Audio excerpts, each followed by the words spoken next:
Mark, considering how well the team was playing and the fact you were 2-0 up, I imagine that's a really tough one to take today.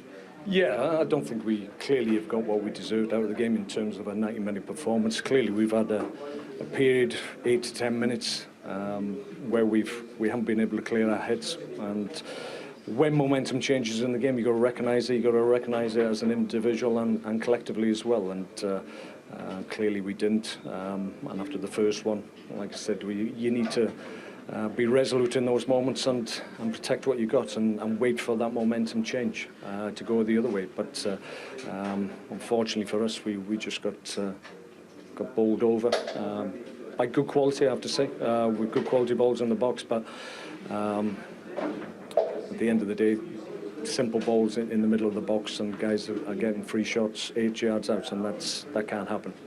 When that first Chelsea goal went in, were you concerned at the time, you know, of what you're just saying there, of you know, what can happen, considering the season Southampton have had? What was it? I think it was 70, 75 minutes or so when they scored. So 2-0 lead is a good lead, but it's always one that's susceptible if the opposition score the next goal. And clearly it gave them a boost at the right time. They still had obviously good minutes left in the game to come back at us, and I think there was a little bit of tension in the way we were playing after that. And like I said, when you allow a good team like Chelsea or any of the top six, then you've just got to be understanding of what's required in the immediate minutes following a goal or when momentum changes, and we're poor in that regard at the moment.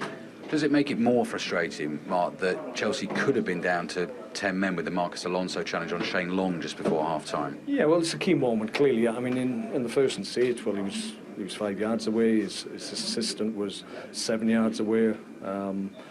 The fourth official was 6, 7, 8 yards away. So 3 of them within 10 yard circumference, and they can't see it when everybody else has seen it. It's a poor challenge. It's a challenge that could have had significant consequences for Shane, and he's just very lucky. So Chelsea going down to 10 men at that point, and ourselves in the ascendancy, would have changed the game in my view. It feels like a more damaging defeat, Mark, because you were 2-0 up. How do you make sure it doesn't affect the players? Well, I'm learning about the group all the time, and clearly some guys are up for what we've got ahead of ourselves. We've got the right characters, the guys that want to roll their sleeves up and get on with it and change the situation around. So I'm learning about the group more and more every time we have a training session, every time we have a match, and I now know and I'm comfortable with the guys that will get us out of this situation.